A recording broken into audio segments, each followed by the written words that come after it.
Renungan Harian Alpha Omega Today dibawakan oleh Pendeta J.A. Mamahit. Adapun firman Tuhan mengatakan, tak berkesudahan kasih setia Tuhan, tak habis-habisnya rahmat-Nya, selalu baru tiap pagi, besar kesetiaan-Mu. Ratapan 3 ayat 22. Marilah kita siapkan hati dan pikiran kita untuk menikmati berkat-berkat rohani dalam renungan berikut ini.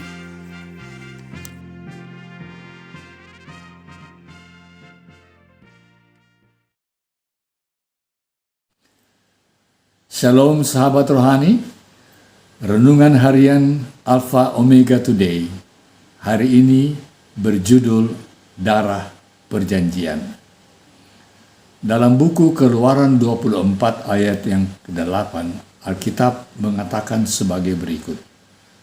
Kemudian Musa mengambil darah itu dan menyiramkannya pada bangsa itu serta berkata, inilah darah perjanjian yang diadakan Tuhan dengan kamu berdasarkan segala firman itu.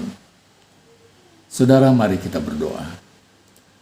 Ya Allah Tuhan kami, berbicaralah kepada kami melalui Roh-Mu yang kudus, agar kami benar-benar mengerti, menyadari betapa besar pengorbanan Tuhan kami Yesus Kristus demi keselamatan kami, pernyataan kasih Tuhan yang begitu besar bagi umat-umat Tuhan.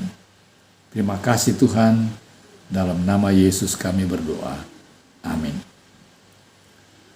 Saudara, inti dari tuntutan Musa kepada umat Israel ketika dia memeteraikan janji kudus mereka untuk mematuhi perjanjian mereka adalah, pandanglah darah itu. Dan hal itu secara ringkas merupakan tuntutan utama Bapa kepada manusia yang hilang sejak kejatuhan umat manusia yang tragis itu di Eden. Pandanglah darah itu terus berlanjut sebagai seruan panggilan keselamatan sejak awal persembahan korban mezbah di Eden hingga penghapusan korban fisik ketika anak domba yang sesungguhnya mencurahkan darahnya.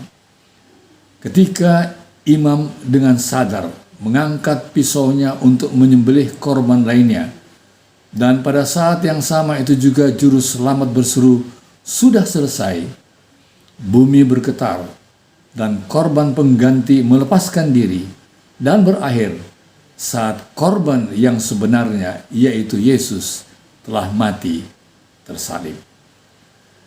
Tapi ketika bertemunya yang sebenarnya dengan yang kiasan atau lambang, mengakhiri perjanjian lama dan dimeteraikannya yang baru, hal itu tidak mengurangi peran darah yang disoroti. Sebab jika darah domba jantan dan darah lembu jantan dan percikan abu lembu muda menguduskan mereka yang najis, sehingga mereka disucikan secara lahiriah, betapa lebihnya darah Kristus. Ibrani 9:3-14. Tapi mengapa darah? Ya, karena darah adalah pembawa kehidupan.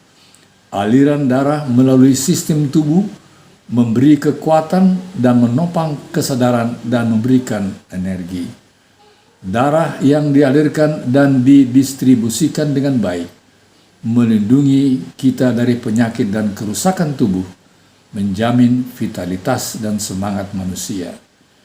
Tidak ada substansi atau sistem lainnya yang berbicara mengenai sifatnya yang memberi kehidupan, seperti halnya ketika Yesus memberikan hidupnya sendiri. Inilah alasan mengapa persembahan Kain tidak diterima. Tumbuh-tumbuhan tidak dapat menghasilkan darah. Darah Yesuslah yang membuat pengorbanan itu menjadi lebih agung. Darah adalah fokus fundamental dari setiap sistem korban dan perjanjian dengan Allah yang agung itu. Saudara, kita tidak lagi membangun mezbah dan menyembelih hewan yang melambangkan Kristus yang sudah mempersembahkan dirinya sendiri. Namun, Upaya kita dalam namanya harus berfokus pada pandanglah darah itu. Ini harus menjadi tema semua usaha Injil kita, peran yang mendominasi semua ajaran kita, semua rencana kita, dan semua pandangan kehidupan kita. Hal ini bisa dicapai bukan dengan berapa banyak yang kita katakan, tetapi dengan pertunjukan praktis, prinsip-prinsip, dan teladan yang dinyatakan dalam kehidupan Yesus dan kematian anak domba Allah itu. Tuhan kiranya bersama dengan kita sekalian, agar supaya kehidupan kita benar-benar dalam penyerahan sepenuhnya kepada Kristus, Sang Juru Selamat kita itu. Inilah doa kami, dalam nama Yesus, Tuhan kita. Amin.